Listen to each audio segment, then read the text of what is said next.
അവരുടെ ഭർത്താവ് കൊടുങ്ങല്ലൂർ അമ്മയുടെ പ്രധാന കർമ്മിയായിരുന്നു.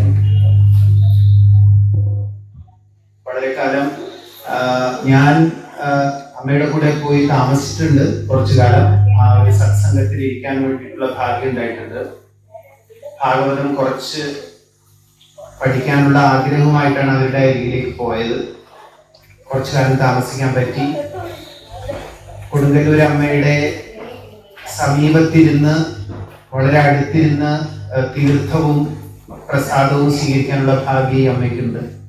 എല്ലാ ദിവസവും രാവിലെ കൊടുങ്ങല്ലൂർ അമ്മയുടെ ദർശനം, 24 മണിക്കൂറും ഭാഗവത പാരായണം. നേരിൽ കണ്ട ആളാണ്, അതുകൊണ്ടാണ് പറയുന്നത്. ഭഗവാന്റെ കൂടെ താമസിക്കുന്നു, ഒറ്റയ്ക്ക് താമസിക്കുന്നു എന്ന് പറയും നമ്മള്. പക്ഷെ ഒറ്റയ്ക്കല്ല, ഭഗവാന്റെ കൂടെ താമസിക്കുന്ന ഒരമ്മ. ജീവിതത്തില് ആകസ്മികമായിട്ട് വരുന്ന ചില കാര്യങ്ങൾ ഭഗവാനോട് നമ്മളെ കൂടുതൽ അടുപ്പിക്കാനൊക്കെ സഹായകമാവും. അങ്ങനെ ഭാഗവതം മുഴുവനും സ്വന്തം കൈകൊണ്ട് എഴുതി ബ്രഹ്മസ്വരൂപമായിട്ടുള്ള ഭഗവാൻ ഭാഗവതത്തെ ഹൃദയത്തോട് അടുപ്പിച്ച ഒരാചാര്യാണ്. 24 മണിക്കൂറും ചൊല്ലുക എന്ന് പറഞ്ഞു കഴിഞ്ഞാൽ എല്ലാ സമയത്തും ഭാഗവതമാണ്. ഭാഗവതത്തെ പറ്റി പറയുന്നതും ഭാഗവതത്തെ കുറിച്ച് കേൾക്കുന്നതും എന്താ പറയാ, നാരായണീയത്തിലൊക്കെ പറയുന്ന പോലെ കേട്ടും കണ്ടും ആനന്ദിക്കുന്ന ഒരു മനസ്സാണ് അവരുടെ.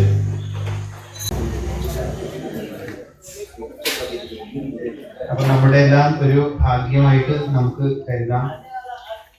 ശ്രീമതി പത്മാടികളെ നമ്മളുടെ ഈ ഭാഗവത സപ്താഹത്തിന് ഇവിടെ ഭഗവാൻ എത്തിച്ചതിന്, അതുപോലെ തന്നെ ഒരുപാട് ഭഗവാനെ സംബന്ധിച്ചിട്ടുള്ള ഒരുപാട് അനുഭവങ്ങൾ അവർക്ക് ഉണ്ടായിട്ടുണ്ട്. അപ്പൊ ഇനിയിപ്പോ ഉള്ള വരും ദിവസങ്ങളിൽ നിങ്ങൾക്ക് അവരോട് നേരിട്ട് പോയി സംസാരിക്കുകയൊക്കെ ചെയ്യാം. ആ സമയത്ത് അവരത് പറയും. അതുപോലെ തന്നെ അംബികാമ്മയും അതുപോലെ തന്നെ ദേവി അവരും കൊടുങ്ങല്ലൂരിൽ തന്നെയാണ്. അവരും ഭാഗവതത്തിൽ വളരെയധികം ശ്രദ്ധ വച്ചു പുലർത്തുന്ന അമ്മമാരാണ്. അപ്പൊ അവരെ നമുക്കിവിടെ കിട്ടിയത് വലിയൊരു ഭാഗ്യമാണ്. അപ്പൊ നമുക്ക് നിങ്ങളുടെ എല്ലാവരുടെയും പേരിൽ ഞാൻ അവർക്ക് സ്വാഗതം ആശംസിക്കുന്നു. നമ്മുടെ ഭാഗവത മഹാത്മ്യം. നമോ ഭഗവതേ വാസുദേവായ. ഭാഗവത മഹാത്മ്യം 6 അധ്യായങ്ങളായിട്ടാണ് ഇത് പറയുന്നത്. പത്മപുരാണത്തിലെ അധ്യായങ്ങളാണ് മഹാത്മ്യമായിട്ട് പറയുന്നത്. അതിലെ ഒരു അധ്യായം വായിക്കും, എന്നിട്ട് അതിൻ്റെ ചുരുക്കം പറയും. അങ്ങനെയാണ് ചെയ്യുക. ബാക്കി നാളെയാണ് ഉണ്ടാകുക. ഓം നമോ ഭഗവതേ വാസുദേവ. പുസ്തകങ്ങളൊക്കെ നോക്കാം. 1-ാമത്തെ അധ്യായമാണ് വായിക്കുന്നത്. കൃഷ്ണം ദ്വൈപായനം വന്ദേ, കൃഷ്ണം വന്ദേ വ്രജപ്രിയം, കൃഷ്ണം ദ്വൈപായനം വന്ദേ, കൃഷ്ണം വന്ദേ വൃഥാസുതം. ശ്രീ ഗുരുവായൂരപ്പ ശരണം, കൊടുങ്ങല്ലൂരമ്മേ ശരണം, ശ്രീ വന്ദേ ഗുരുപരമ്പരാം. ശരി. അഥ പ്രഥമോധ്യായ. സച്ചിദാനന്ദരൂപായ വിശ്വോത്പത്യാദിഹേതവേ താപത്രയ വിനാശായ ശ്രീകൃഷ്ണായ വയം നമഃ. യം പ്രവ്രജന്തമനുവേദമവേദകൃത്യം ദ്വൈപായനോ വിരഹകാതര ആജുഹാവ. പുത്രേതി തന്മയതയാ തരവോപിനേദുസ്തം സർവഭൂതഹൃദയം മുനിമാനദോസ്മി. നൈമിഷേ സൂതമാസീനമഭിവാദ്യ മഹാമതിം കഥാമൃതാരസാസ്വാദകുശല ശൗനകോ ബ്രവീദ. ശൗനക ഉവാച അജ്ഞാനധ്വാന്തവിധ്വംസകോടിസൂര്യസമപ്രഭ സുധാഖ്യാഹി കഥാസാരം മമ കർണരസായനം. ഭക്തിജ്ഞാനവിരാഗാപ്തോ വിവേകോ വർദ്ധതേ മഹാൻ. മായാമോഹനിരാസശ്ച വൈഷ്ണവൈ ക്രിയതേ കഥം. ഇഹ ഘോരേ കലൗ പ്രായോ ജീവശ്ചാസുരതാം ഗതഃ. ക്ലേശാക്രാന്തസ്യ തസ്യൈവ ശോധനേ കിം പരായണം. ശ്രേയസാം യത് ഭവേത് ശ്രേയ പാവനാനാം ച പാവനം കൃഷ്ണപ്രാപ്തികരം സസ്വൽ സാധനം തദ്വദാതുനാ ചിന്താമണിർലോകസുഖം സുരദ്രു സ്വർഗസമ്പദം പ്രയച്ഛതി ഗുരുപ്രീതോ വൈകുണ്ഠം യോഗി ദുർലഭം സൂത ഉവാച പ്രീതി ശൗനക ചിത്തേതേ യദോ വച്മി വിചാര്യ ച സർവസിദ്ധാന്ത നിഷ്പന്നം സംസാര ഭയനാശനം ഭക്ത്യോഗവർദ്ധനം യച്ച കൃഷ്ണ സന്തോഷഹേതുകം തദഹം തേ വിധാസ്യാമി സാവധാനതയാ ശൃണു കാലവ്യാലമുഖഗ്രാസത്രാസ നിർനാശകേതവേ ശ്രീമദ്ഭാഗവതം ശാസ്ത്രം കലൗ ഗീരേണ ഭാഷിതം ഏതസ്മാദപരം കിഞ്ചിന്മനഃശുദ്ധ്യൈ ന വിദ്യതേ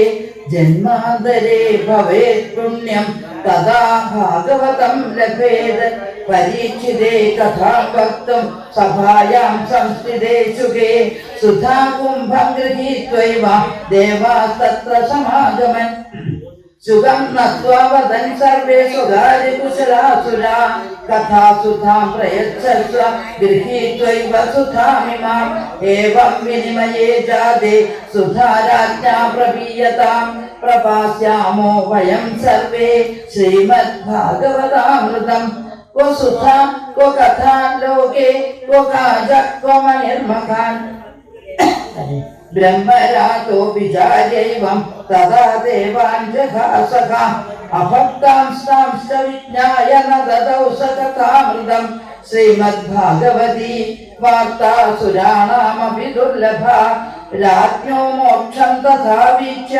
പുരാജാതാപി വിസ്മിത സത്യലോകേ തുലാം ബദ്ധ്വാ തോലയൽ സാധനാന്യച. ഭാഗവത സപ്താഹ യജ്ഞത്തിന്റെ ആദ്യത്തെ ഭാഗമായിട്ടുള്ള മാഹാത്മ്യമാണ് ഇപ്പോൾ വായിച്ചത്. അപ്പൊ ഇവിടെ ഒരു നൈമിഷാരണ്യം രൂപപ്പെട്ടിരിക്കുകയാണ്. നൈമിഷാരണ്യം ഭാഗവത കഥാകഥനം നടത്തുന്ന വേദി. ഇതൊരു കൊച്ചു നൈമിഷാരണ്യമായി തീർന്നിരിക്കുകയാണ്. ഭഗവാൻ വന്നിരിക്കുന്നു. ഭഗവാന് ഏറ്റവും പ്രിയമായിട്ടുള്ളത് ഭക്തഹൃദയമാണ്. വൈകുണ്ഠത്തെക്കാളേറെ ഭഗവാൻ ഇഷ്ടം ഭക്തന്റെ ഹൃദയമാണ്.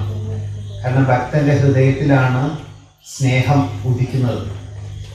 ആ സ്നേഹത്തിൽ നിന്ന് മാത്രമേ സമാധാനവും സന്തോഷവും നിറഞ്ഞൊരു ലോകം ഉണ്ടാവുള്ളൂ. ഇന്ന് ഈ ലോകം അങ്ങോട്ടും ഇങ്ങോട്ടും ഓടി തേടുന്നത് സമാധാനത്തിനായിട്ടാണ്. എന്തൊരു പരക്കം പാച്ചിലാണ്.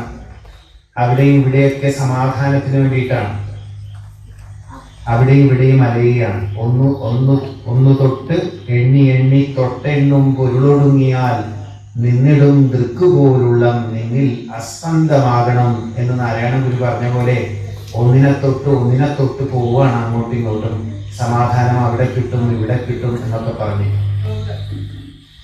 എവിടെയാണോ കാലചക്രം വീണുടയുന്നത് അവിടമാണ് നൈമിഷാരണ്യം. അവിടെയാണ് നൈമിഷാരണ്യം. കാലചക്രം ഉടയണം. നൈമിഷാരണ്യം എന്ന വാക്കിൽ നേമി എന്ന് പറയുന്ന ഒരു പദമുണ്ട്. സംസ്കൃതമൊക്കെ അറിയുന്നവർക്ക് അറിയാം. നേമി എന്ന് പറഞ്ഞ ചക്രം എന്നാണ് അർത്ഥം. കാലമാകുന്ന ചക്രം ഉടയുന്നിടത്താണ് ഭഗവാനെ കുറിച്ച് കേൾക്കാൻ മനസ്സുണ്ടാവുക. കാലത്തിന് അതീതമായിട്ട് സഞ്ചരിക്കണം. കാലത്തെ പിടിച്ചു നിർത്താൻ കഴിയുന്ന, കാലത്തിന്റെ യാതൊരു ഭാവവ്യത്യാസങ്ങൾക്കും അടിമപ്പെടാതെ ഇരിക്കുന്നവർക്ക് മാത്രമേ ഭഗവത് ചിന്ത ചെയ്യാൻ പറ്റുകയുള്ളൂ. യമൻ അനുചരന്മാരോട് പറയുന്നുണ്ട്, ശ്രീഹരികഥയിൽ മുഴുകിയിരിക്കുന്നവരുടെ അടുത്തേക്ക് ഞാൻ പോവുകയില്ല. മരണം ഒരിക്കലും സമീപിക്കില്ല. ഹരികഥ ചെയ്യുന്നവരുടെ അരികിലേക്ക് ഞാൻ പോവില്ല എന്ന് യമൻ പറയുന്നുണ്ട്. അപ്പോ നമ്മളിവിടെ ഒരു നൈമിഷാരണ്യം നമ്മൾ തീർത്തിരിക്കുകയാണ്. നൈമിഷാരണ്യത്തിൽ വെച്ചിട്ടാണ് ശീശുക ബ്രഹ്മർഷി പരീക്ഷത്തിന് ആദ്യമായിട്ട് ഭാഗവതം വരുന്നത് വ്യാസഭഗവാനിൽ നിന്ന് ശുഗബ്രഹ്മ മഹർഷിയിൽ നിന്ന് പരീക്ഷിത്ത്, പിന്നീട് അത് ആവർത്തിക്കപ്പെടുന്നത് ശൗനകൻ സൂതനിൽ നിന്നാണ്. ശൗനക സൂത സംവാദം നാളെ വരും. അതടുത്താണ്.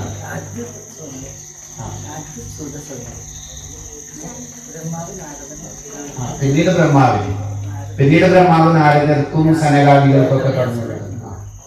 അപ്പൊ അങ്ങനെയാണ് അത് വരുന്നത്. അപ്പൊ ഇവിടെ ഈ ഒരു നൈമിഷാരണ്യം നമ്മൾ എന്തിനാണ് ഉണ്ടാക്കിയത്? ഈ ആയഞ്ചേരിയില് ഈ പരദേവതാ ക്ഷേത്രത്തില് നമ്മൾ ഈ ഒരു നൈമിഷാരണ്യം ഉണ്ടാക്കിയത് എന്തിനാണ്? ക്ഷേത്രത്തെ സംബന്ധിച്ച് ഭഗവാനെ പറ്റിയിട്ടൊക്കെ തന്നെ ജനങ്ങളിൽ ഒരു ശ്രദ്ധ ഉണ്ടാക്കി തീർക്കുന്നതിന് വേണ്ടിയിട്ടാണ്.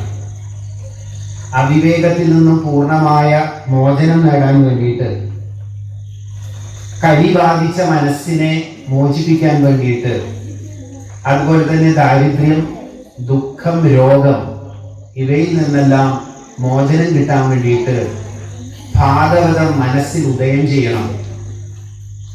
ആ ഒരു ലക്ഷ്യത്തെ മുൻനിർത്തിക്കൊണ്ടാണ് ഈ ക്ഷേത്ര പരിസരത്ത് ഈ ഭാഗവത സപ്താഹ യജ്ഞത്തിന്റെ നൈമിഷാരണ്യം ഈ ത്രിസന്ധിയില് ഒരുങ്ങിയിരിക്കുന്നത്.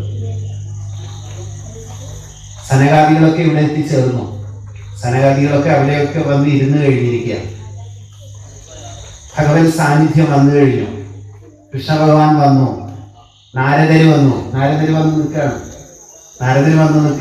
എല്ലാവരും വന്നിരിക്കുകയാണ് ഇപ്പൊ ഇവിടെ. ആ സമയത്ത് വളരെ ശ്രദ്ധാഭക്തിയോടുകൂടി ഭാഗവതത്തെ ധ്യാനിക്കാൻ ബ്രഹ്മസ്വരൂപമായിട്ടുള്ള ഉണ്ണികൃഷ്ണൻ ഭാഗവത രൂപത്തിൽ ഇതാ പ്രത്യക്ഷമായിരിക്കുന്നു നമ്മുടെ മുന്നിൽ. ആത്മാർത്ഥമായി പ്രാർത്ഥിച്ചാല് യാതൊരു സംശയമില്ല, എങ്ങനെയാണോ യശോദ തന്റെ സ്നേഹപാശം കൊണ്ട് ഭഗവാനെ വരിഞ്ഞ് കെട്ടി തന്റെ മനസ്സാകുന്ന ഉരലിൽ കെട്ടിയത്, അതുപോലെ കെട്ടാൻ നമുക്ക് സാധിക്കും. ഉള്ളം കൈയിലെ നെല്ലിക്ക പോലെ ഭഗവാനെ കിട്ടാനുള്ള അസുലഭ നിമിഷം അതൊരിക്കലും പാഴാക്കി കളയരുത്. ഭഗവാൻ വിധേയനാകുന്ന നിമിഷം. ഒന്ന് കരഞ്ഞു വിളിച്ചാല് ഓടി മനസ്സിന്റെ അകത്ത് വന്നിരിക്കും എന്ന ഏറ്റവും പ്രയാസമുള്ള കാര്യം അതാണ്. അവനവനിൽ ഇരിക്കാനാണ് പ്രയാസം. ബാക്കി എല്ലാ കാര്യങ്ങളിലും ഇടപഴകാനും എല്ലാ കാര്യങ്ങൾക്കും പരിഹാരങ്ങൾ നിർദ്ദേശിക്കാനും ഒക്കെ തന്നെ നമുക്ക് വളരെയധികം താല്പര്യമുള്ള കാലമാണ്. പക്ഷെ അവനവന്റെ ഉള്ളിലേക്ക് നോക്കി ഒരല്പസമയം അവനവനോട് കൂടെ ഇരിക്കാൻ സാധിക്കാത്തിടത്തോളം കാലം സമാധാനം ഉണ്ടാവില്ല. ഭഗവത് അതാണ് വ്യക്തമാക്കുന്നത്. അതുകൊണ്ട് യശോദ കിട്ടിയിട്ടത് സ്നേഹപാശം കൊണ്ടാണ്. ഭക്തന്റെ ഹൃദയത്തിൽ നിന്നും നിർഗളിക്കുന്ന പ്രേമപാശം കൊണ്ട് ഭഗവാനെ ബന്ധിപ്പിക്കാനുള്ള ഒരു അവസരം. അർജുനന് ദിവ്യചക്ഷുസുകൾ കൊടുത്തിട്ടാണ് ഭഗവാന്റെ രൂപം കാണിച്ചു കൊടുത്തത്. വളരെയധികം പണിപ്പെട്ടു അർജുനൻ. പക്ഷേ അമ്മയായ യശോദയ്ക്ക് കെട്ടിക്കോ എന്ന് പറഞ്ഞ് ഭഗവാൻ ഇങ്ങനെ കൈ നീട്ടി കൊടുക്കുക ചെയ്തത്. മണ്ണ് വാരിത്തുന്ന ഉണ്ണിക്കണ്ണനോട് വായ തുറക്കാൻ വേണ്ടി പറഞ്ഞപ്പോ ഈ വിശ്വം മുഴുവനും കാണിച്ചു കൊടുത്തു. അങ്ങനെ നമ്മളിലേക്ക് ഭഗവാൻ ഓടിയെത്തുന്ന ഒരു സന്ദർഭത്തിലാണ് നമ്മളുള്ളത്. ഭാഗവത സ്വരൂപനായിട്ടുള്ള ഉണ്ണിക്കണ്ണൻ. അവനെ കിട്ടിയാൽ എന്താ നമുക്ക് ലാഭം? ആനന്ദമാണ് ഉണ്ടാവുക, സമാധാനമാണ് ഉണ്ടാവുക, സന്തോഷമാണ് ഉണ്ടാവുക. അഗ്രേ പശ്യാമി, മേൽപ്പത്തൂർ നാരായണീയത്തിൽ പറഞ്ഞ പോലെ ഭഗവാനിതാ കൺമുന്നിൽ ഗദാപത്മ ചക്രധാരിയായിട്ട് ഭഗവാൻ ഇങ്ങനെ മുന്നിൽ നിന്ന് പുഞ്ചിരി പൊടിക്കുന്ന ചിത്രം ഭാഗവതം തീരുമ്പോഴേക്കും നമ്മുടെ മനസ്സിൽ ഉദയം ചെയ്യണം. അതീവ ശ്രദ്ധാലുക്കളായിട്ട് ഇരിക്കാൻ നമുക്ക് സാധിക്കണം.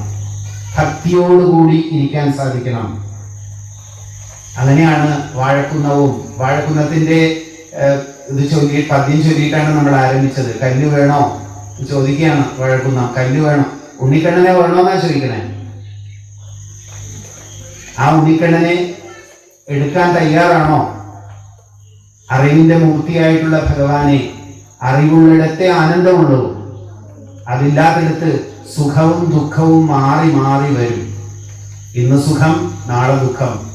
എങ്ങനെയാണോ ഒരു ക്ലോക്കിലെ പെൻഡുലം അങ്ങോട്ടും ഇങ്ങോട്ടും ആടുന്നത് പോലെ ഒരിക്കൽ സുഖത്തിലേക്ക്, സുഖത്തിൽ നിന്ന് പിന്നീട് ദുഃഖത്തിലേക്ക് ഇങ്ങനെ ആടി ആടി ആടി ജീവിതം അപ്പോഴേക്കും തീരും.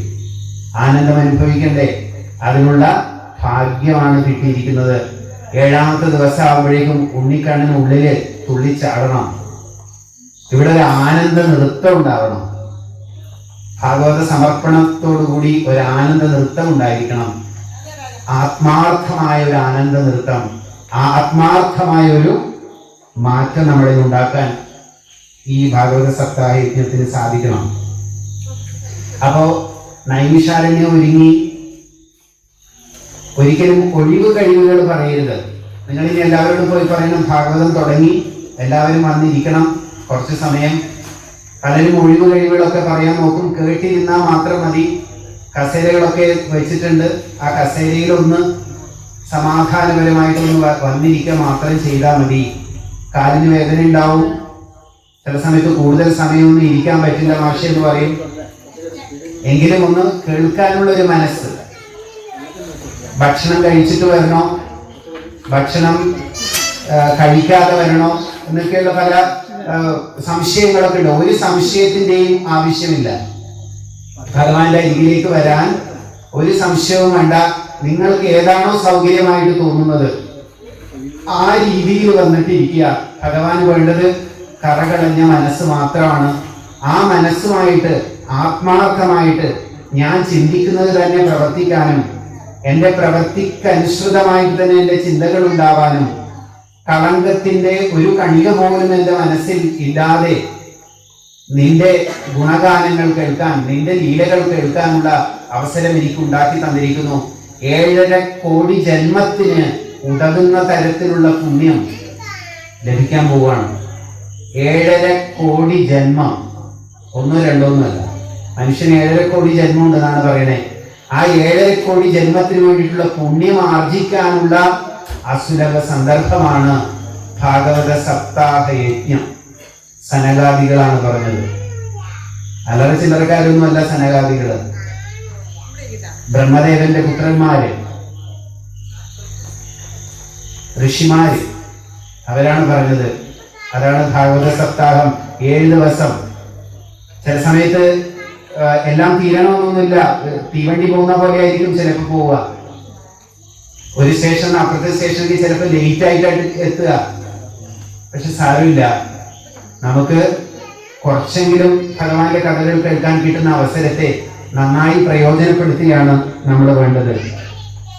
അതുപോലെ തന്നെ നമ്മൾ ഇവിടെ ഇരിക്കുന്ന സമയത്ത് ഈ ഒരു വേദി നമുക്കിനി ഒരു ഗംഗാ തീരമായിട്ട് മാറുകയാണ്. ബദരീനാഥമായിട്ട് മാറണം, ഹരിദ്വാരമായിട്ട് മാറണം, വൃന്ദാവനമാവണം. സമഭാവനയോടുകൂടി ഇരിക്കണം. ഭഗവാന്റെ ലീലകൾ നമ്മൾ കേട്ടോണ്ടിരിക്കുമ്പോ മറ്റുള്ളവരെങ്ങനെ ഇരിക്കുന്നു എന്നൊന്നും അതിനെപ്പറ്റി ഒന്നും ആലോചിക്കണ്ട. അവരെന്ത് സാരി കൊടുത്തു വന്നു അതൊന്നും നോക്കാൻ നിൽക്കണ്ട. അവർക്ക് കസേര കിട്ടിയല്ലോ, എനിക്ക് കസേര കിട്ടിയില്ലല്ലോ എന്നുള്ള പരാതികൾ വേണ്ട. സ്കന്ദപുരാണത്തിലാണെന്ന് തോന്നുന്നു ഭാഗവത മഹാത്മ്യം അടുത്ത് വരുന്നത്. സ്കന്ദപുരാണം, പത്മപുരാണം, ഈ പുരാണങ്ങളിലാണ് ഭാഗവത മഹാത്മ്യം പറയുന്നത്. ആ സമയത്ത് വളരെ രസകരമാണ്. ശ്രോതാക്കളെ പറ്റിയിട്ടും വിവരണമുണ്ട്. ഭാഗവതം കേൾക്കാൻ വേണ്ടിയിട്ട് വരുന്നവര്, ഹംസത്തെ പോലെയുള്ളവര്, കാക്കയെ പോലെയുള്ളവര്, കുയിലിനെ പോലെയുള്ളവര്, ഹംസത്തെ പോലെയുള്ളവര് ഭാഗവതം കേൾക്കുമ്പോ ഒരുപാട് കാര്യങ്ങൾ നമ്മളിങ്ങനെ പറയും. പക്ഷെ അതിൽ നിന്ന് വേണ്ട കാര്യങ്ങളെ എങ്ങനെയാണോ ഹംസം പാലും വെള്ളവും ചേർന്നതിനെ വെള്ളത്തെ മാറ്റി പാലിനെ മാത്രം ഊറ്റിയെടുക്കുന്നത്, അതുപോലെ ഭാഗവത സത്തിനെ ഊറ്റിയെടുക്കാൻ വേണ്ടി പോകുന്ന ശ്രോതാക്കളുണ്ടെന്ന്. അങ്ങനെയുള്ളവരാണ് നിങ്ങളിൽ ബഹുഭൂരിപക്ഷം പേരും എന്നെനിക്ക് ഉറപ്പാണ്. ഇനി ചിലരുണ്ട് ഇടക്കൊന്ന് ഉറക്കമൊക്കെ തൂങ്ങും. ഭഗവത്ധ്യാനം പോലെ എങ്ങനെയാണോ വയലിൽ കൊക്കിരുന്ന് അല്ലെ മീനിനെ പിടിക്കാൻ വേണ്ടിയിട്ട് ധ്യാനിച്ചിരിക്കും. മീൻ വരുമ്പോൾ ഒരൊറ്റ കൊത്ത്. അതുപോലെ ഭാഗവതത്തിന്റെ ഇടയിൽ സർവത്ര ഗോവിന്ദ നാമസങ്കീർത്തനം എന്ന് പറയുമ്പോൾ പെട്ടെന്നൊന്ന് ഉണർന്ന് വേണ്ട കാര്യങ്ങളെ സ്വീകരിച്ച് മനസ്സിലർപ്പിച്ചിരിക്കുന്നതും അതും ഓക്കെയാണ്. എങ്ങനെ വേണമെങ്കിലും സ്വീകരിക്കുക. മറ്റുള്ളവരെ നോക്കാതിരിക്കുക, ഒരു കൊതുകിനെ പോലെ ആവാതിരിക്കുക. ക്ഷീരമുള്ളോരകിടിൻ ചുവട്ടിലും ചോര തന്നെ കൊതുകിന് കൗതുകം. വേണ്ടാത്തത് എടുക്കരുത്. ഇവിടെ വന്നിരിക്കുമ്പോൾ വേണ്ടാത്ത കാര്യങ്ങളിലൊക്കെ ഒന്ന് മനസ്സ് പോകാതിരിക്കാൻ, എന്റെ വാസനകളിലൂടെ, എന്റെ ജാഗ്രത സ്വപ്നങ്ങളിലൂടെ ഈ ലോകത്തെ കാണാതിരിക്കാൻ ശ്രദ്ധിച്ചാൽ മാത്രം മതി. അതുകൊണ്ട് ഈ ഭാഗവതത്തിന്റെ പൂർണ്ണമായിട്ടുള്ള പുണ്യം നമുക്ക് കിട്ടുമെന്നുള്ള കാര്യത്തിൽ സംശയമില്ല. അതുകൊണ്ട് നല്ല മനുഷ്യരാവാൻ, എല്ലാവരെയും സ്നേഹിക്കാൻ, നല്ല കുടുംബം ഉണ്ടാവാൻ, ഇമ്പമുള്ള കുടുംബങ്ങൾ ഉണ്ടാവാൻ,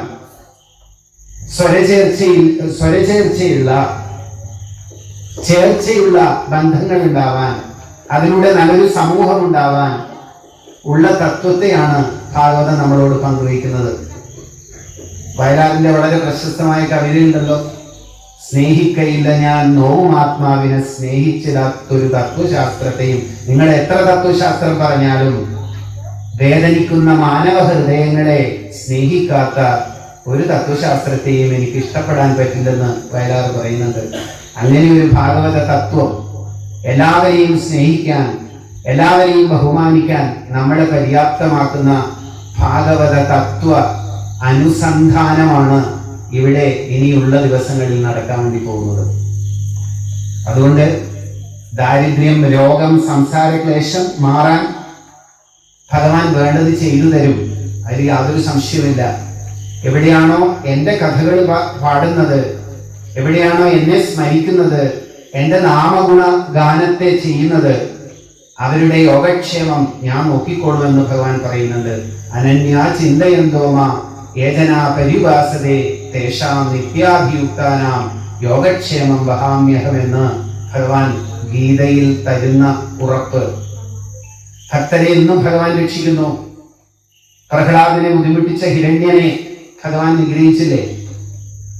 അംബരീഷനെ ബുദ്ധിമുട്ടിച്ച ദുർവാസാവിനെയും ഒരു പാഠം ഭഗവാൻ പഠിപ്പിച്ചു.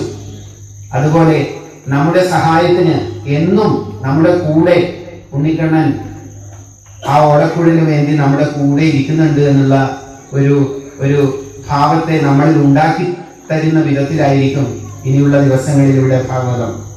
അപ്പോ അങ്ങനെ ഭാഗവതത്തിന്റെ മഹാത്മ്യം ഇവിടെ പറയണം. അതില് ഇന്നത്തെ കഥയിൽ പറഞ്ഞത് നാരദ മഹർഷിക്ക് ഉണ്ടായിട്ടുള്ള ഒരു നിരാശയെ നോട്ട് ചെയ്തു. ബദരികാശ്രമത്തിൽ വെച്ചിട്ട് നാരദ മഹർഷി, കാരണം ബ്രഹ്മദേവൻ സനകാദികൾക്കും നാരദർക്കും ഒക്കെ ഇത് പറഞ്ഞു കൊടുക്കുകയാണ് ഭാഗവത കഥ. അപ്പൊ ആ സമയത്ത് നാരദനോട് ചോദിക്കുന്നുണ്ട്, എന്താണ് പറ്റിയത്? ശൗനകൻ ചോദിക്കുകയാണ്. ശൗനകൻ എന്ന് പറയുന്ന ബ്രാഹ്മണൻ അല്ലെ? ശൗനകൻ നൈമിഷാരണ്യത്തിൽ പോയി സൂതനോട് ചോദിക്കുന്നതാണ്. കാരണം സൂതൻ കഥ പറയുന്ന ഒരാളാണ്. അപ്പോ ഭഗവത് കഥകൾ എങ്ങനെയാണ് കേൾക്കാൻ പറ്റുക? അതൊന്ന് പറഞ്ഞു തരുമോ? എങ്ങനെയാണ് ഈ സംസാര ക്ലേശത്തിൽ നിന്ന് ഒരു പുറത്തു വരാൻ പറ്റുക? എപ്പോഴും വീട്ടിൽ പ്രശ്നങ്ങളാണ്. കുട്ടികളാണെങ്കിൽ മൊബൈലില്, അമ്മമാരാണെങ്കിൽ ടിവിയില്, ആരും ഒന്നും പറഞ്ഞാൽ കേൾക്കണില്ല. എന്താ ചെയ്യുക? ഈ സംസാരത്തിൽ നിന്ന് പുറത്തു കിടക്കാൻ എന്തെങ്കിലും മാർഗമുണ്ടോ എന്ന് സൂതനോട് ശൗനക മഹർഷി ചോദിക്കുന്ന സമയത്ത് വളരെ വളരെ വ്യക്തമായിട്ട് പറഞ്ഞു കൊടുക്കുകയാണ് സൂതൻ. ഇങ്ങനെയൊക്കെയാണ് ഭാഗവതത്തിന്റെ പ്രാധാന്യം എന്നതിനെ പറ്റിയിട്ട്. അതില് ഒരു പ്രാധാന്യം വരുന്നത്, ശ്രീശുക മഹർഷി പരീക്ഷത്തിന് ഭാഗവതം പറഞ്ഞു കൊടുക്കുന്ന സന്ദർഭത്തില് ദേവന്മാര് ദേവാമൃതവുമായിട്ട് വരുമത്രേ. അമൃതമായിട്ട് വരും. പരീക്ഷിത്ത് മഹാരാജാവ് മരണാസന്നനായിരിക്കുകയാണ്. പാമ്പ് കടിയിട്ട് മരിക്കുമെന്ന ശാപം, തക്ഷകന്റെ ശാപമുണ്ട്.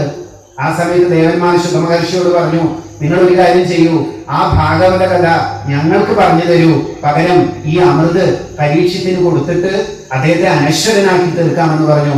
ശുകമഹർഷി പറഞ്ഞു, അത് പറ്റില്ല. ഭാഗവത കഥ കേട്ടാൽ മാത്രമേ ഭഗവാനിൽ ലീനമാകാൻ സാധിക്കുകയുള്ളൂ. ഭഗവാനിൽ ലീനമാകുക എന്ന് പറഞ്ഞാൽ ആനന്ദപ്രാപ്തിയിലേക്ക് എത്താൻ പറ്റുള്ളൂ. മനുഷ്യ ജന്മത്തിന്റെ ലക്ഷ്യം അതാണ്. മനുഷ്യ ജന്മത്തിന്റെ ലക്ഷ്യം ഭഗവാനിൽ ലയിക്കുക എന്നുള്ളതാണ്. ഭഗവാനിൽ ലയിക്കുക എന്ന് പറഞ്ഞു കഴിഞ്ഞാൽ മോക്ഷം. എന്തിൽ നിന്നുള്ള മോക്ഷം? സംസാര താപത്രയങ്ങളിൽ നിന്നുള്ള മോക്ഷം. ആരുണ്ടാക്കുന്ന താപത്രയം? മനസ്സുണ്ടാക്കുന്ന താപത്രയങ്ങളിൽ നിന്നുള്ള മോക്ഷമാണ്. എന്നിട്ട് അവനവനായിട്ടിരിക്കാൻ, തന്റെ യഥാർത്ഥ സ്വരൂപത്തിൽ തന്മയീഭാവം സിദ്ധിക്കാനുള്ള ഇതാണ് മനുഷ്യജന്മത്തിന്റെ ലക്ഷ്യം എന്ന് ശ്രീരാമകൃഷ്ണദേവൻ പറഞ്ഞിട്ടുണ്ട്. എവിടെയോ അത് ഒട്ടിച്ച് ഇത് തൂക്കിയിട്ടിരുന്നു തോന്നുന്നു. പോകുമ്പോഴൊന്ന് വായിച്ചു നോക്കണം. അതിനു വേണ്ടിയിട്ടാണ് ഈ മനുഷ്യജന്മം. അപ്പൊ ദേവന്മാർ പറഞ്ഞു, പരീക്ഷിത്ത് മഹാരാജാവിന് ഞങ്ങൾ മരുന്ന് കൊടുക്കാം. എന്ത് മരുന്ന്? അമൃത്. മരണമില്ല. ശുഭമഹർഷി പറഞ്ഞു, പറ്റില്ല, മരിച്ചോട്ടെ, അത് പ്രശ്നമൊന്നുമല്ല, ഭഗവാന്റെ പാദങ്ങളിൽ ലയിക്കും, ഇതിന്റെ ആവശ്യമില്ല. കാരണം ഈ ദേവാമൃതത്തെ സ്വീകരിച്ചാൽ പരീക്ഷിച്ച് പിന്നീടും സ്ത്രീ സംഭോഗവും അതുപോലെ തന്നെ ദേവന്മാർ ചെയ്യുന്ന എല്ലാ സുഖ ലോലുപതയിൽ കിടക്കണം. ദേവന്മാർക്ക് മോക്ഷമില്ല, അതുകൊണ്ട് അതിന്റെ ആവശ്യമില്ലെന്ന് പറയും. ഭാഗവതമാണ് മുഖ്യം. ഭാഗവതം കേൾക്കാനുള്ള അവസരമാണ് മുഖ്യം. ഞങ്ങളെല്ലാം മാറ്റിവെച്ചിട്ട് ഭാഗവതത്തിൽ മാത്രം മനസ്സർപ്പിക്കാൻ വേണ്ടിയിട്ടാണ് പരീക്ഷത്തിനെ ഞാൻ പ്രേരിപ്പിക്കുന്നതെന്ന് ശുഭമഹർഷി പറയാണ്. അത്രയ്ക്കും പ്രാധാന്യമാണ്. അപ്പൊ ബ്രഹ്മാവിന് ആകെ ഇത് കേട്ടപ്പോൾ ആകെ അത്ഭുതമായി. ഇതെന്താ ഈ കഥ?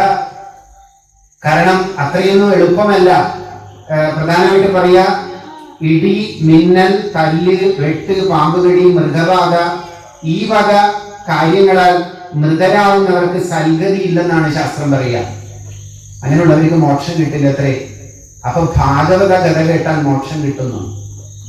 എന്താ സംശയം? എന്തിനുമുള്ള പരിഹാരമാണ് ഭാഗവത കഥ. ഭാഗവത കഥ കേൾക്കുന്നവർക്ക് എന്തിൽ നിന്നും മോക്ഷമാണ്. എന്നിട്ട് ബ്രഹ്മാവ് എന്ത് ചെയ്തു എന്ന് വെച്ചാല് സകല ശാസ്ത്രങ്ങളും, 6 ശാസ്ത്രങ്ങള്, അതുപോലെ തന്നെ അവയുടെ അംഗങ്ങളെയും ത്രാസിന്റെ ഒരു തട്ടിൽ വെച്ചു. മറുതട്ടിൽ ഭാഗവതം വെച്ച് നോക്കിയപ്പോ ഭാഗവതത്തിന്റെ ഭാഗം ഖനം തൂങ്ങിയത്രേ. അത്രയ്ക്കും മഹത്തരമാണ് ഭാഗവതം. സകല പാപങ്ങളിൽ നിന്നുള്ള വിമുക്തിക്ക് ആയിട്ട് ചെയ്യാൻ, പ്രത്യേകിച്ചും പ്രേതങ്ങളുടെ മോക്ഷത്തിനായിട്ട്, അന്തരീക്ഷത്തിലുള്ള സകല മാലിന്യങ്ങളും നീങ്ങുന്നതിനായിട്ട് ഭാഗവതമാണ് വേണ്ടത്. സകല മാലിന്യങ്ങളെയും നീക്കും. ഐശ്വര്യം നൃത്തം ചെയ്യും. അതിനുള്ള അവസരം. അപ്പോ നാരദരെ പറ്റി ശൗനകിന് ഒരു സംശയമുണ്ടായി. നാരദർ ഒരിക്കലും ഒരു ഭാഗത്ത് സ്ഥിരമായിട്ട് ഇരിക്കാത്ത ആളാണ്. അപ്പൊ എങ്ങനെയാണ് ബ്രഹ്മാവ് ഭാഗവത കഥ മുഴുവനും പറയുന്നത് നാരദർക്ക് ഇത്രയധികം ക്ഷമയോടുകൂടി കേൾക്കാൻ പറ്റിയത്?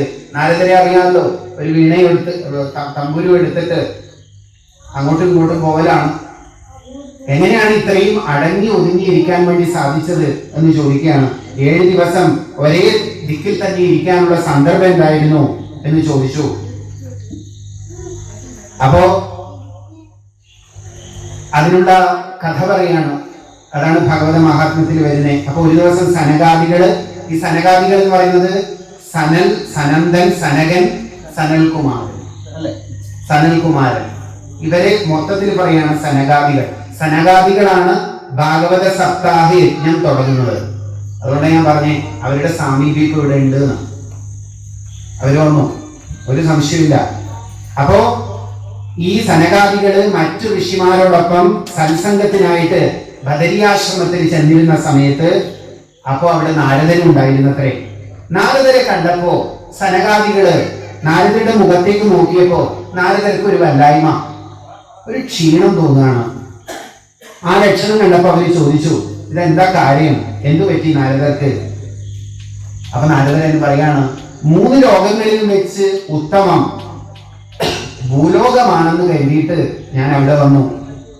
പല പല തീർത്ഥസ്ഥാനങ്ങളിൽ ഞാൻ സഞ്ചരിച്ച് കണ്ടു. പ്രയാഗ്, കാശി, ഗോദാവരി, കാവേരി, ശ്രീരംഗം, രാമേശ്വരം മുതലായ തീർത്ഥസ്ഥാനങ്ങളൊക്കെ ഞാൻ പോയി കണ്ടു. പക്ഷേ എവിടെയും ഞാൻ ശാന്തി കണ്ടില്ല. പന്തിരുകുലത്തിന്റെ കഥയില്, ഐതിഹ്യമാലയില് കഥയില്, പാക്കനാരുടെ കഥയില് വരുന്ന ആരോ ഒരാള് തീർത്ഥസ്ഥാനങ്ങൾ സന്ദർശിക്കാൻ വേണ്ടി പുറപ്പെട്ട സന്ദർഭത്തിൽ പക്കനാര് വിളിച്ചു പറഞ്ഞു, ഞാനൊരു സാധനം തരാൻ കയ്യില്, അത് വെച്ചോ, നിങ്ങളിത് എവിടെയാ പോകുന്നത്? പ്രയാഗിലൊക്കെ പോവാണ്, പുണ്യനദികൾ സമ്മേളിക്കുന്ന സ്ഥലങ്ങളില്, അവിടേക്ക് പോയി സ്നാനം ചെയ്തു വരാൻ. ശരി, അങ്ങനെയാണെങ്കിൽ ഞാൻ തരുന്ന ഈ സാധനം ഉണ്ടല്ലോ, അവിടെ ഈ പുണ്യനദികളിലെല്ലാം മുക്കിയിട്ട് കൊണ്ടുവരണം എന്ന് പറയാണ് പാക്കനാര്. അങ്ങനെ ഇദ്ദേഹം തീർത്ഥസ്ഥാനങ്ങളൊക്കെ സഞ്ചരിച്ച് തിരിച്ചു വന്നു. പാക്കനാര് പറഞ്ഞു, സാധനം തിരിച്ചു കൊണ്ടുവന്നോ? തന്നു, ഇന്ന് തരിക. പാക്കനാരത് വാങ്ങിച്ച് പൊതിയഴിച്ച് നോക്കിയപ്പോ ഒരു പാവയ്ക്ക പൊട്ടിച്ച് പാക്കനാര് വായിലിടും. അയ്യേ, എന്തൊരു കയ്പാണെന്ന് പറഞ്ഞ് തുപ്പിക്കളി. ഇത്രയധികം തീർത്ഥസ്ഥാനങ്ങളിൽ ഇട്ട് മുക്കിയിട്ടും ഇതിന്റെ കയ്പ് പോയില്ലല്ലോ. ഒരുപാട് തീർത്ഥസ്ഥാനങ്ങളിൽ പോയിട്ടല്ല കാര്യം, മനസ്സിന്റെ ട്രാൻസ്ഫോർമേഷൻ ആണ് ഇമ്പോർട്ടൻറ്റ്. എനിക്ക് എത്രത്തോളം സമാധാനം അനുഭവിക്കാൻ സാധിക്കുന്നുണ്ട് എന്നുള്ളതിലാണ് കാര്യം. ഓരോ ദിവസങ്ങൾ കഴിയുമ്പോഴും അഹന്തയില്ലാതെ, അഹങ്കാരമില്ലാതെ മറ്റുള്ളവരുടെ വിഷമങ്ങൾ കേൾക്കാനും മറ്റുള്ളവരുടെ വിഷമങ്ങളിൽ പങ്കാളിയാവാനും എനിക്ക് എത്രത്തോളം സാധിക്കുന്നുണ്ടോ എന്നതിനെ അടിസ്ഥാനപ്പെടുത്തിയിട്ടാണ് ഒരാളുടെ ആധ്യാത്മികമായ ഉന്നതിയെ അളക്കുക.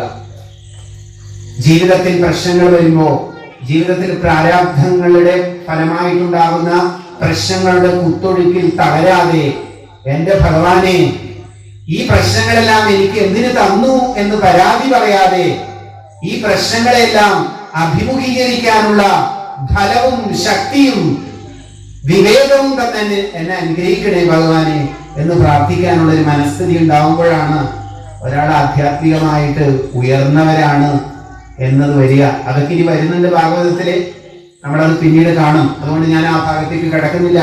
അപ്പൊ നാരദർ പറയാണ്, ഞാനിങ്ങനെ തീർത്ഥസ്ഥാനങ്ങളിലൊക്കെ കടന്നു, പക്ഷേ എനിക്കൊരു ശാന്തി എവിടെയും ഞാൻ കണ്ടില്ല.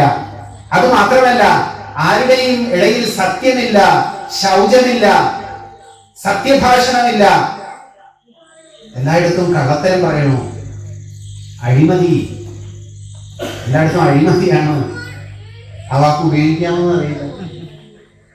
തപസ്സില്ല, കുട്ടികളിലാണെങ്കിൽ തപസ്സില്ല. പഠിക്കുന്ന കാര്യങ്ങളാണെങ്കിൽ ഇന്ന് എല്ലാം കൂടി ഒരു ക്രാഷ് കോഴ്സാണ്. എല്ലാം കൂടി 3 മാസത്തേക്ക് ഒരു കോഴ്സ്. ഇത് 3 മാസം കൊണ്ട് ഒരു എൻട്രൻസ്.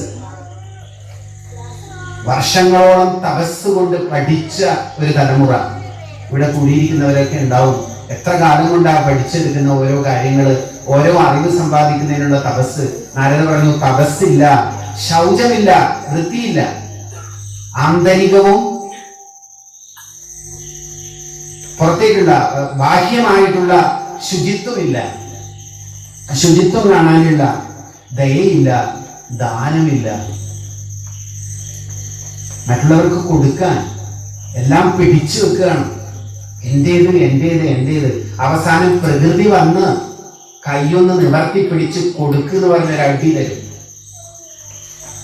എല്ലാം വിട്ടുപോകാൻ വേണ്ടി പ്രകൃതി ഒരു അടി തരാറുണ്ട്. അതുകൊണ്ട് കൊടുത്തേക്കുക. നമ്മളേതായിട്ട് നമ്മൾ ഒന്നും കൊണ്ടുവന്നിട്ടില്ല, ഇനി കൊണ്ടുപോകാനും പോകുന്നില്ല. വിട്ടേക്ക്, വിട്ടുകൊടുക്കാൻ അതുമില്ല, ഈശ്വര ചിന്തയില്ല. ജനങ്ങൾക്ക് എപ്പോഴും ഉദരപൂരണം, വയറ് നിറക്കുക, വയറ് നിറക്കുക.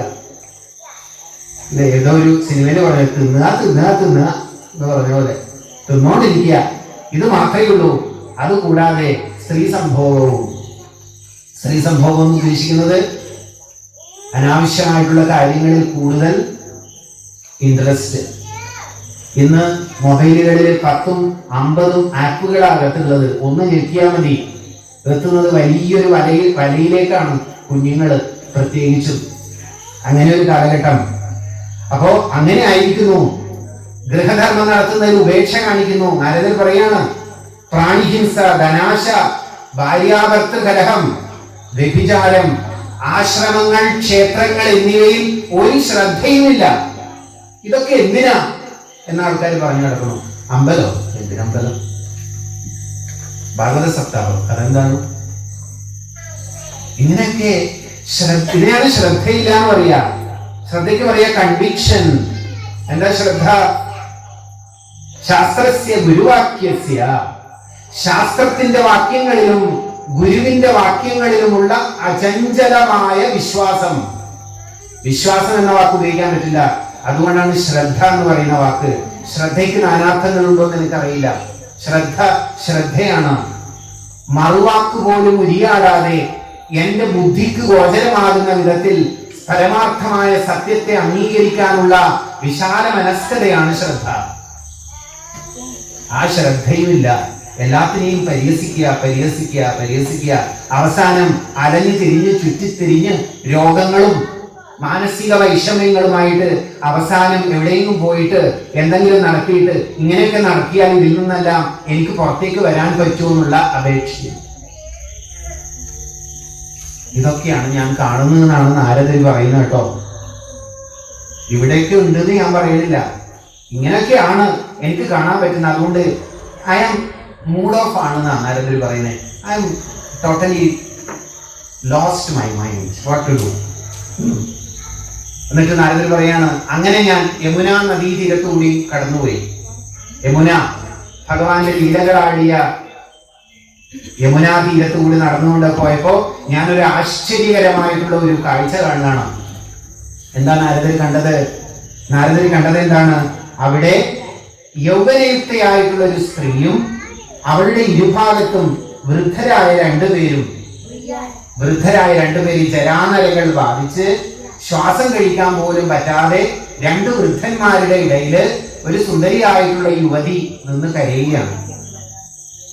നാരദരെ കണ്ട ഉടനെ ആ യുവതി നാരദരുടെ അടുത്തേക്ക് ഓടിപ്പോയി. എന്നിട്ട് പറഞ്ഞു, അല്ലയോ നാരദ മഹർഷേ, അങ്ങയുടെ ദർശനം എനിക്ക് എന്തോ ഒരു മനസ്സുഖം തരികയാണ്. എന്റെ മനസ്സിൽ സന്തോഷം ഇരിക്കുകയാണ്. അങ്ങ് ഇവിടെ കുറച്ചു നേരം ഇരിക്കാമോ എന്ന് ചോദിക്കുകയാണ്. അപ്പൊ നാരദർ ചോദിച്ചു, ആരാണ് നീ? എന്താണ് ഇവിടെ ദുഃഖിതയായിട്ടിരിക്കണേ? Why are you so sad? എന്താണ് ഇങ്ങനെ ആകെ ദുഃഖിതയായിരിക്കുന്നല്ലോ, എന്താ കാരണം എന്ന് ചോദിച്ചു. അപ്പൊ അവർ പറയാണ്, എന്റെ പേര് ഭക്തി എന്നാണ്. ഭക്തി എന്നാണ് എന്റെ പേര്. ഇവരെന്റെ പുത്രന്മാരാണ്. ആരാണ് പുത്രന്മാര്? ഒരാളുടെ പേര് ജ്ഞാനം, മറ്റാളുടെ പേര് വൈരാഗ്യം. ഇത് രണ്ടുമാണ് ഈ ലോകത്തിന് ആവശ്യം, ജ്ഞാന വൈരാഗ്യം. വിവേകാനന്ദ സ്വാമി ഒരുപാട് അലഞ്ഞിരിഞ്ഞു. അതിബുദ്ധിമാനായിരുന്നു വിവേകാനന്ദ സ്വാമി. സകല വിദ്യകളിലും നിപുണനായിരുന്നു. പക്ഷേ ജീവിതം വിട്ടടിക്കുകയാണ്. അച്ഛൻ മരിച്ചു, അമ്മയും സഹോദരങ്ങളും പെങ്ങന്മാരൊക്കെ ഉണ്ട്. അവർക്ക് എന്താണ് വഴി എന്ന് ആലോചിച്ച് നടക്കുന്ന സന്ദർഭത്തിൽ ശ്രീരാമകൃഷ്ണദേവന്റെ അരികിലേക്ക് പോവും, ഗുരുവിന്റെ അരികിലേക്ക് പോവും. ഞാൻ എന്താ ചെയ്യേണ്ടത്? ശ്രീരാമകൃഷ്ണൻ പറഞ്ഞു, നീ എന്തിനാണ് സങ്കടപ്പെടുന്നത്? അമ്മയോട് പോയി ചോദിക്ക്. അമ്മ എന്ന് പറഞ്ഞാൽ ദക്ഷിണേശ്വരം കാളി ക്ഷേത്രത്തിലെ മഹാകാളി, ഭദ്രകാളി. അമ്മയോട് പോയി ചോദിക്കും. എന്തിന്? അമ്മയെയും സഹോദരങ്ങളെയൊക്കെ നോക്കാനുള്ള ജോലിക്കും പൈസയ്ക്കും വേണ്ടിയിട്ട് പോയി ചോദിച്ചോ എന്ന് പറഞ്ഞു. വിവേകാനന്ദൻ പോവും. അമ്മയുടെ മുമ്പിൽ കൈകൂപ്പി നിൽക്കുകയാണ്.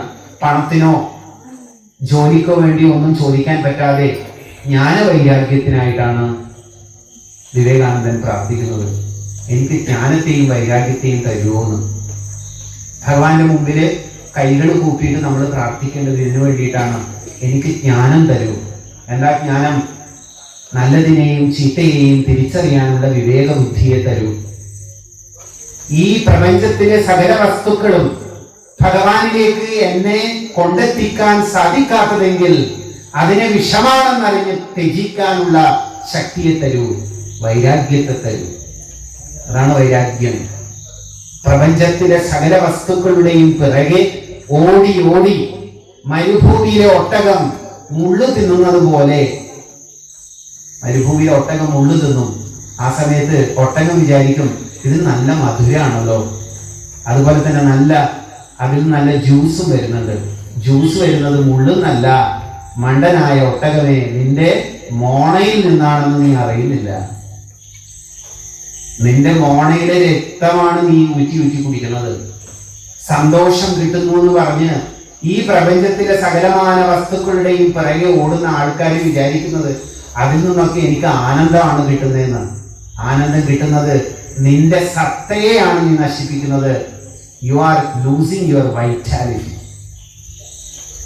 നിന്റെ ബ്രഹ്മചര്യത്തെയാണ് നീ നശിപ്പിക്കുന്നത്. അപ്പോ ഇവരെന്റെ മക്കളാണ്. ആ സ്ത്രീ പറയാണ് ഇവരെന്റെ മക്കളാണ്. ഭക്തിയും വൈരാഗ്യവും എന്നാണ് അവരുടെ പേര്. കലി ബാധിച്ചു. കലിയുഗത്തിന്റെ ആരംഭം. ഈ കലിയുഗത്തില് ഇവർക്ക് രണ്ടുപേർക്കും എന്താണ് കലി ബാധിച്ചിരിക്കുകയാണ്. എന്താ ചെയ്യേണ്ടത്? ഞാൻ എന്ത് ചെയ്യണം? ഞാൻ ദ്രാവിഡത്തിൽ ജനിച്ചു, കർണാടകത്തിൽ വളർന്നു, ഗുജറാത്തിലെ ഗുജ്ജരത്തിൽ ജീർണയായി, കലി ബാധിച്ചു. പക്ഷേ എൻ്റെ മക്കൾക്ക് ഞാൻ വൃന്ദാവനത്തിൽ പോയി ചെല്ലുന്നു. വൃന്ദാവനത്തിൽ എനിക്ക് യുവത്വം ഉണ്ടാവുന്നു. അപ്പൊ നാരദർ പറഞ്ഞു, അവിടെ നിന്ന് നിനക്ക് നിന്റെ യുവത്വം കിട്ടാനുള്ള കാരണം അത് ഭഗവാന്റെ ലീലാ കേന്ദ്രമാണല്ലോ. വൃന്ദാവനത്തിൽ പോയാൽ അതിൽ കിട്ടുക തന്നെ ചെയ്യും, അതിൽ സംശയമൊന്നുമില്ല. പക്ഷേ നിന്റെ മക്കൾക്ക് എന്ത് സംഭവിച്ചു? എന്തു പറ്റി? എന്തിന്? ജ്ഞാനത്തിനും വൈരാഗ്യത്തിനും എന്തു പറ്റി? ജ്ഞാനവൈരാഗ്യം ഉണ്ടെങ്കിൽ മാത്രമേ ഭക്തി ഉണ്ടാവുള്ളൂ. ഭക്തി എന്ന് പറഞ്ഞ സ്നേഹം, യഥാർത്ഥമായ സ്നേഹം അങ്കുരിക്കുക എവിടെയാണ്? ജ്ഞാനഭക്തി വൈരാഗ്യങ്ങളിലാണ്, ജ്ഞാനവൈരാഗ്യങ്ങളിലാണ്. ജ്ഞാനവൈരാഗ്യ സിദ്ധ്യർത്ഥം. അതിനു വേണ്ടിയിട്ടാണ് ഭഗവാനോട് പ്രാർത്ഥിക്കുന്നത്. അപ്പൊ നാരദർ പറഞ്ഞു, ഇപ്പോ കലികാലമാണ്, ജനങ്ങൾക്ക് വിഷയങ്ങളിലാണ് താല്പര്യം, ആർക്കും ജ്ഞാനത്തിലും വൈരാഗ്യത്തിലും ഒന്നും താല്പര്യമില്ല. ജ്ഞാനം കേൾക്കാൻ വേണ്ടി വരുന്നവര് വളരെ വിരളമാണ്, ഭാഗവതം കേൾക്കാൻ വേണ്ടി വരുന്നവര് വളരെ വിരളമാണ്. ഇപ്പൊ വളരെ പ്രശസ്തനായിട്ടുള്ള ഒരാൾക്ക് വന്നു കഴിഞ്ഞാൽ ഒരുപാട് ആൾക്കാരൊക്കെ വരും. പക്ഷെ ജ്ഞാനവും വൈരാഗ്യമൊന്നും അത്ര പെട്ടെന്നൊന്നും ആൾക്കാർ സ്വീകരിക്കുകയില്ല. അതുകൊണ്ട് എന്താണ് ഇപ്പൊ വഴി?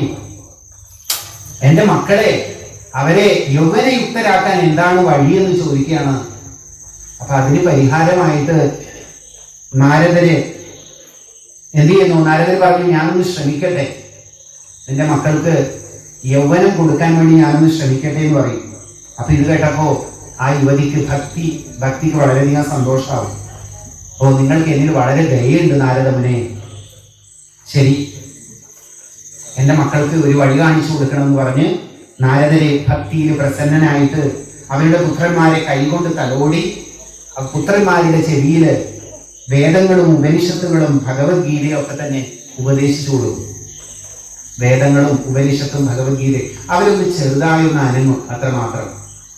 ഭഗവത്ഗീതയും ഉപനിഷത്തും വേദങ്ങളൊക്കെ ഉപദേശിച്ചു കൊടുത്തപ്പോ ചെറുതായൊന്ന് അനങ്ങുക മാത്രമേ ചെയ്യൂ. അപ്പൊ നാരദർ ആകെ വിഷമിച്ചു. ഇത്രയും കാര്യങ്ങളൊക്കെ ഞാൻ പറഞ്ഞു കൊടുത്തിട്ടും ഇതെന്താണ് ഇവര് അവരുടെ ആലസ്യത്തിൽ നിന്നും ഉണരാത്തത്? അപ്പൊ ഇനി എന്താണ് വഴി? ആ സമയത്താണ് നാരദർ ഒരശരീരി കേൾക്കുന്നത്. എന്താണ് എന്ത് ചെയ്യണം? സനകാദികൾ പറയും, വേദഭാഗങ്ങളും വേദാന്തങ്ങളും ശ്രീകൃഷ്ണ ഭഗവാന്റെ മുഖത്തിൽ നിന്ന് തന്നെ നിർഗളിതമായിട്ടുള്ള ഭഗവത്ഗീതയും കേട്ടിട്ടും യാതൊരു മാറ്റവുമില്ലാത്ത ഈ എന്റെ മക്കളെ എങ്ങനെയാണ് ഒന്ന് അവരെ ഊർജ്ജസ്വലരാക്കി തീർക്കുക എന്ന് അന്വേഷിച്ചപ്പോൾ പറയാണ്, സനത്കുമാരന്മാർ പറയാണ്, ഒറ്റ വഴിയുള്ളൂ, ഭാഗവത സപ്താഹ യജ്ഞം നടത്തുക. ഭാഗവത സപ്താഹത്തിന്റെ മഹാത്മ്യാണ് പറയണേ. നാരദരോട് പറയാണ്, അവര് സപ്താഹം കേൾക്കട്ടെ, ഭാഗവതം കേൾക്കട്ടെ. ഭാഗവതം കേട്ടാൽ എല്ലാം ശരിയാവും, ജരാനരകൾ മാറും, അമൃതാകുന്ന ശരീരത്തിൽ കുടുങ്ങിയ മാലിന്യങ്ങൾ ഇല്ലാതാവും, അമൃതകലകൾ വർദ്ധിക്കും ശരീരത്തിൽ. അമൃതകലകളിൽ വിഷകലകൾ കൂടിയിരിക്കുന്നു. വിഷകലകളെ മാറ്റിയാലേ ആരോഗ്യം പുഷ്ടിപ്പെടൂ, മനസ്സ് ശക്തിപ്പെടൂ. ശരീരവും മനസ്സും പുഷ്ടി ആർജിച്ചവരെ കൊണ്ട് സമൂഹത്തിനും രാജ്യത്തിനും സമൂഹത്തിനൊക്കെ തന്നെ കാര്യങ്ങൾ ചെയ്യാൻ പറ്റൂ. അതുകൊണ്ട് അവര് ഭാഗവത ശ്രവണം ചെയ്യട്ടെ എന്ന് പറഞ്ഞു നാരദരോട്. അങ്ങനെ നാരദർ അതിന് പറ്റിയ സ്ഥലം അന്വേഷിച്ചു പോയി. എവിടെയാണ് നടത്തുക? അങ്ങനെ ഹരിദ്വാരത്ത് വെച്ചിട്ട് ഭാഗവതത്തിന് വേണ്ടിയിട്ടുള്ള സൗകര്യങ്ങളൊക്കെ ചെയ്യുകയാണ്. അവിടെ ഭഗവാന് പ്രിയപ്പെട്ടവരെല്ലാം എത്തിച്ചേരുന്നു, എല്ലാ ഋഷിമാരും എത്തിച്ചേരുന്നു. കപിലൻ, പതഞ്ജലി, വ്യാസൻ, ജമിനി, ലോകഗുരുവായ ഭൃഗു മഹർഷി എല്ലാവരും അവിടെ വരുന്നു. ദേവഗന്ധർവ യക്ഷരക്ഷസുകൾ മറ്റു ചില മഹാജനങ്ങൾ എവിടെ വരുന്നു? എവിടെ? ഭാഗവതത്തിന്റെ നൈമിഷാരണ്യത്തിൽ എത്തിച്ചേരുന്നവരെ പറ്റിയാണ് പറഞ്ഞത്. ഞാൻ പറഞ്ഞു, ഇവിടെ എത്താത്തവർ ഇനി ആരുമില്ല. പൂർവികരെല്ലാം വന്നു കഴിഞ്ഞു. പൂർവികരെല്ലാം വന്നു. അവരെല്ലാം ഭാഗവതം കേൾക്കുകയാണ്. അവരെല്ലാം കേൾക്കാനായിട്ട് എത്തിച്ചേർന്നിരിക്കുകയാണ്. അപ്പോ ഭാഗവത കഥ എല്ലാ ദിവസവും അത്രയും മഹാത്മ്യമുള്ള ഭാഗവത കഥ. ഇത് കേൾക്കുന്നതോടുകൂടി ജ്ഞാനഭക്തി, ജ്ഞാനവൈരാഗ്യങ്ങൾ ശക്തി പ്രാപിക്കുന്നതാണ്. ജ്ഞാനവൈരാഗ്യങ്ങൾ ശക്തി പ്രാപിക്കുമ്പോഴോ ഭക്തി ഉണരുന്നു. ഹരികഥ പറയുന്നവരുടെ മനസ്സിൽ ഭക്തി ജീവിക്കുന്നു. ആ ഭക്തിയിലൂടെ ജ്ഞാനം, വൈരാഗ്യം പുഷ്ടി പ്രാപിക്കുന്നു. അങ്ങനെ ഈ ലോകത്ത് സമാധാനം ഉണ്ടാവുന്നു. ലോകത്തിൽ സമാധാനം ഉണ്ടാവണമെങ്കിൽ ഭഗവാന്റെ ഗുണഗാനമാണ് ചെയ്യേണ്ടത്. ഇത് ശാസ്ത്രമാണ്, സയൻസാണ്. സയൻസാണ്, ശാസ്ത്രമാണ്. സയൻസ് വിശദമാക്കുന്നത് പോലെ വിശദമാക്കാൻ പറ്റുന്നതാണ്. പക്ഷേ ജ്ഞാനവും വൈരാഗ്യവും വേണം, പ്രിപ്പറേഷൻ വേണം. എങ്ങനെയാണോ ഒരു സയൻസ് ലാബിൽ പോയിട്ട് ഒരു പരീക്ഷണം നടക്കുന്നത്, 2 രാസപദാർത്ഥങ്ങളെ ഒന്നിച്ചു ചേർത്ത് ശാസ്ത്രജ്ഞൻ പറഞ്ഞ പടി പ്രകാരം മരുന്നുകൾ ചേർത്തില്ലെങ്കിൽ ഫലം കിട്ടില്ല. അതുപോലെ നമ്മുടെ മനസ്സിനെയും നമ്മുടെ ശരീരത്തെയും ഒരുക്കണം ഭാഗവത കഥയെ സ്വീകരിക്കാൻ. അതിനുള്ള ഒരുക്കമാണ്, അതിനുള്ള കേളികൊട്ടാണ് ഇന്ന് ഇവിടെ നടന്നിരിക്കുന്നത്. അതാണ് ഭാഗവത മഹാത്മ്യത്തിന്റെ പ്രത്യേകത. ഇന്ന് അതിന്റെ കേളികൊട്ടാണ്. എല്ലാവരോടും ഈ മഹാത്മ്യത്തെ പറ്റി പറയൂ, എല്ലാവരോടും പറയൂ. ഇതിന്റെ പ്രാധാന്യം എന്താണ്, ഇത് എത്രത്തോളം പ്രാധാന്യമുണ്ട്. 1000 അശ്വമേധവും 100 വാജപേയ യാഗങ്ങളും ഭാഗവതം കഥയുടെ 14 ഒരംശം കൂടി മഹാത്മ്യം അർഹിക്കുന്നില്ല. എത്ര യാഗം നടത്തിയിട്ടും, എത്ര ആയിരക്കണക്കിന് യാഗം നടത്തിയാലും ഒരു ഭാഗവത സപ്താഹത്തിന് തുല്യമാവുന്നില്ല. അത്രയ്ക്കും പുണ്യം നിറഞ്ഞ മഹത് കാര്യം നടക്കുകയാണ് നമ്മുടെ നാട്ടില്. ഈ മഹാത്മ്യത്തെ പറ്റി എല്ലാവരും ഇന്ന് പാടി നടക്കണം. എല്ലാവരോടും പോയി പറയണം, ദാ അസുലഭമായ ഭാഗ്യം കിട്ടിയിരിക്കുന്നു നമുക്ക്. ഈ പരദേവതാ ക്ഷേത്രത്തില് അതിനുള്ള നൈമിഷാരണ്യം ഒരുങ്ങിയിരിക്കുന്നു. ഭാഗവതോത്തമയായിട്ടുള്ള ആചാര്യന്മാർ നമ്മുടെ അരികിലേക്ക് വന്നിരിക്കുന്നു. അതിനെ നമുക്ക് പ്രയോജനപ്പെടുത്താം. നമുക്കതിനുള്ള ഒരു പ്രയോജനം ഉണ്ടാക്കിയെടുക്കാം. അപ്പൊ അതിന് ഭഗവാൻ നമ്മളെ അനുഗ്രഹിക്കട്ടെ. ഭഗവാൻ തന്റെ പാദസരങ്ങൾ കിലുക്കി എങ്ങനെയാണോ കാളിന്തിയിൽ കാളിയന്റെ ശിരസിന്റെ മുകളിൽ നൃത്തമാടിയത്, അതുപോലെ ഈ വരുന്ന 7 ദിവസങ്ങളിൽ നമ്മുടെ ഹൃദയത്തിൽ, നമ്മുടെ ഹൃദയക്ഷേത്രത്തിൽ ഭഗവാൻ നൃത്തമാടട്ടെ. അതിനുവേണ്ടി ഭഗവാൻ അനുഗ്രഹിക്കട്ടെ, പരദേവത നമ്മളെ അനുഗ്രഹിക്കട്ടെ എന്ന് പ്രാർത്ഥിച്ചുകൊണ്ട് സർവത്ര ഗോവിന്ദ നാമ സങ്കീർത്തനം ഗോവിന്ദ ഗോവിന്ദ. ഹരേ ഗുരുവായൂരപ്പ. നാളെ രാവിലെ 6:30